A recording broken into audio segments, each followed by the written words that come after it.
महाराष्ट्र में चुनाव का ऐलान हो चुका है। महाराष्ट्र विधानसभा चुनाव की तारीखों का ऐलान होने के ठीक एक दिन पहले दहिसर टोल नाके पर हल्के वाहनों यानी 4 पहिया वाहनों को टोल टैक्स से छूट दी गई। पूरे फैसले को महायुति ने अपनी बड़ी उपलब्धि बताते हुए इसका श्रेय लिया। साथ ही मीरा भाईंदर के स्थानीय नेताओं ने इसका जश्न भी मनाया।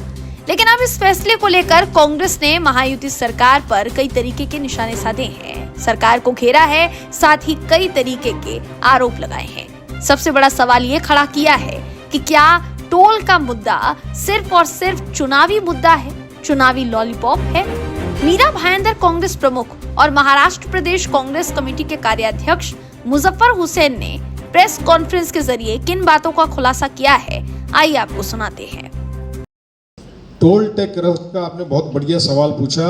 कल मैंने मुख्यमंत्री आदरणीय मुख्यमंत्री जी का स्टेटमेंट देखा।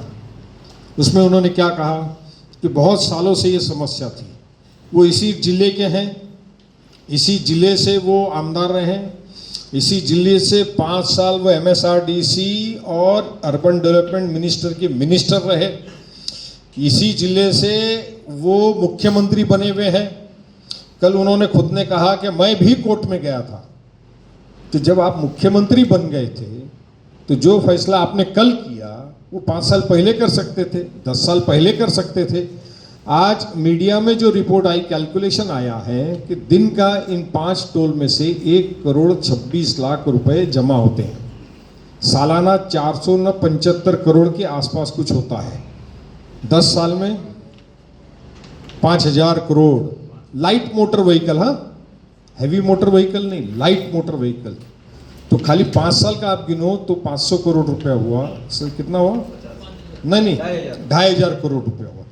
और कितना नेचुरल लॉस हुआ पावर एंड फ्यूल में, उसका हिसाब कीजिए आप।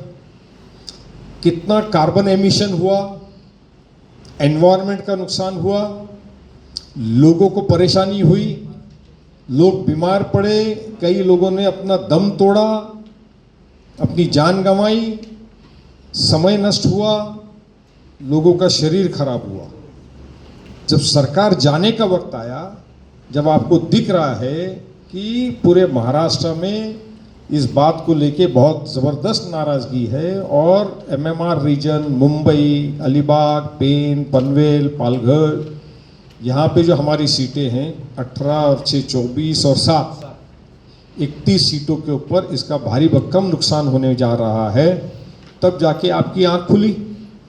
तो सवाल इधर ये उठता है, सरकार ने फैसला किया, लोगों को राहत मिली, इसका मैं स्वागत करता हूँ कि लोगों को राहत मिली, भले कल से मिली। आज इलेक्शन डिक्लेयर हुआ, ये सरकार ने कहीं नहीं लिखा कि ये कब तक नहीं लगेगा टोल। ये सवाल प्रश्न चिन्ह बना हुआ है कि ये टोल कब तक नहीं लगेगा, इसके ऊपर कोई खुलासा नहीं है। एक जो इंफॉर्मेशन मेरे पास है, मैं उसको रिकन्फर्म कर रहा हूं कि जो कंपनी है, जो कंपनी का नाम है MEP इंफ्रास्ट्रक्चर डेवलपर्स लिमिटेड, इसके पास ही टेंडर MSRDC इनको फंड कलेक्शन का, टोल कलेक्शन का था। इसके ऊपर बैंकरप्सी की प्रोसीजर स्टार्ट हो गई 26/3/2024 बैंकरप्सी। और इनके ऊपर कुछ कर्जा है बैंक का लाखों करोड़ों रुपयों में। और इनका कर्जा का आखिरी चुकादा करना जो इनको था 24/9/2024। गवर्नमेंट ने इसको 800 करोड़ रुपए दिया। कभी दिया? अभी नहीं, अभी बंद करके इस कंपनी को 800 करोड़ रुपए दिया गवर्नमेंट ने। ये कंपनी बैंकरप्ट हो गई है, जो टोल कलेक्ट करती है। इसकी बैंकरप्सी का प्रोसीजर 6 महीना पहला शुरू हुआ है और गवर्नमेंट ने जनता के 800 करोड़ रुपया इसकी बैंकरप्सी के प्रोसीजर में से बाहर निकलने को इसको दिया। तो सवाल क्या उठता है कि लोगों की समस्या का समाधान किया है कि किसी कंपनी का कर्जा चुकाया है जनता के पैसे से। और जनता को जो 10 साल और 5 साल तकलीफ उठानी पड़ी है, इसका चुकादा कौन करेगा, इसका भुगतान कौन करेगा, इसकी जिम्मेदारी कौन उठाएगा? जी, तो जैसा आपने सुना, मुजफ्फर हुसैन ने कागजों के जरिए वर्तमान सरकार को घेरा है। सवाल किया है कि महायुति सरकार ने इस बात का खुलासा क्यों नहीं किया कि टोल माफी कब तक है। इसी के साथ साथ उन्होंने टेंडर को लेकर भी कई तरीके के सवाल खड़े किए। इस लिहाज से देखा जाए तो विधानसभा के समय में ही दहिसर टोल नाके का मुद्दा एक बार फिर से तूल पकड़ता हुआ नजर आ रहा है।